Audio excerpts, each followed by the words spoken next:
Psalm 103, 1 to 5. Bless the Lord, O my soul, and Bless all what? that is within me. This is the psalmist speaking to his soul. The psalmist is telling the soul, my soul, bless the Lord. The spirit is speaking to the soul, bless the Lord. Because the soul, if you allow it, it won't bless the Lord. Why? Because the soul can sense, can hear, can feel, can see everything going on in your environment.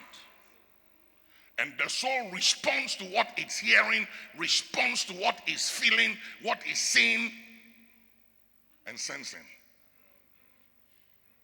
But the spirit don't operate by what it feels or sees. So the spirit is saying to the soul,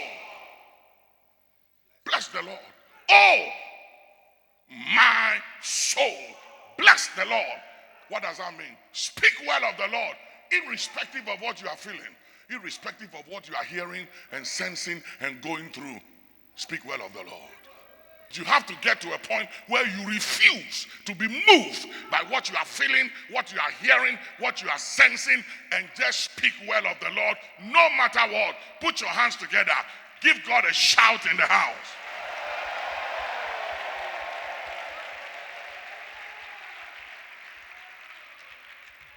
Go ahead. Bless the Lord, O my soul, and forget not all his benefits. So you can forget. You can forget his benefit. That is the problem of human beings. All of us, we have the tendency of forgetting. And that was the problem of the church in the wilderness. Every small thing, they complained. And complaining and murmuring and lamenting is one of the indications that you have forgotten from whence you have come and what God has done for you. You have no right to ask for anything new if you haven't given thanks for what you have received before.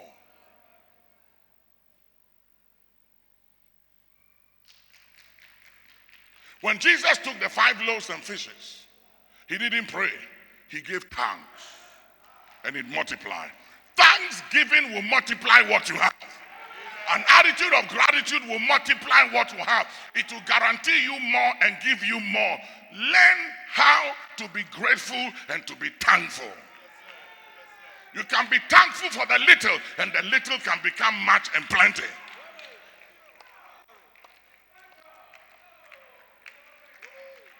Be thankful for what you have. Go ahead. Who forgiveth all thine iniquities? There is nobody who has power to forgive your iniquity but God. And he didn't say iniquity, not singular, plural, iniquities. Who forgiveth all thy iniquities. Number 2. Who healeth all thy Healeth diseases? all thy diseases. You remember the guy, the Apple guy who died, Steve something.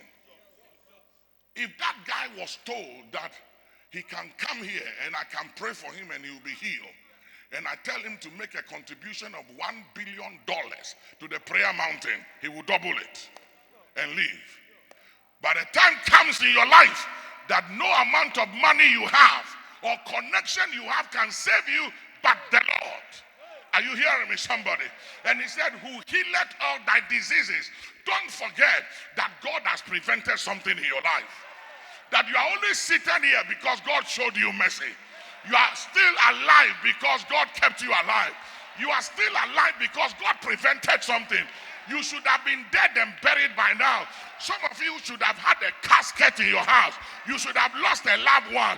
There are some of you wives, but for God, you should have been a widow. Some of you fathers, but for God, your children would have been fatherless. But for whatever reason, God has prevented a misfortune, a calamity, a disaster.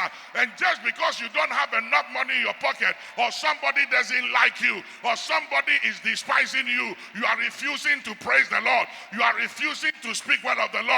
What's wrong with you? Open your mouth, somebody. Put your hands together. Scream. Say something. Do something.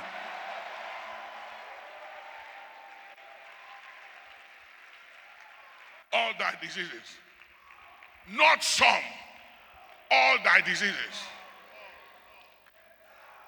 I was telling you at the first service, sometimes your doctor can call you after going to do your normal medical checkup.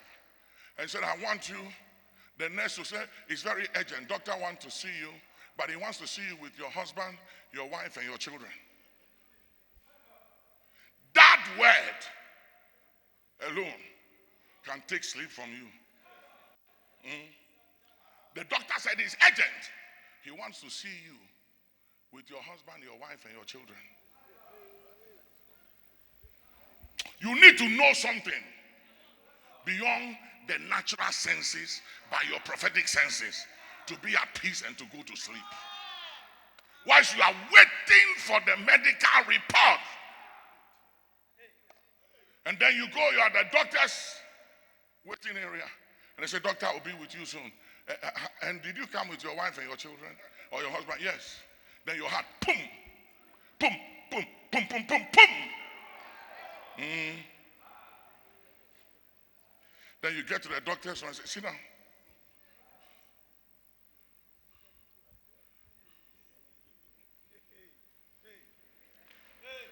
Then you say, doctor, don't worry, just give it to me. Tell me, just give it to me, I'll take it. Then the doctor said, good news. Good news. As soon as he says good news, all the demons in hell will leave you alone. And you leave the doctor's office and you can't even look up and say thank you. Thank you.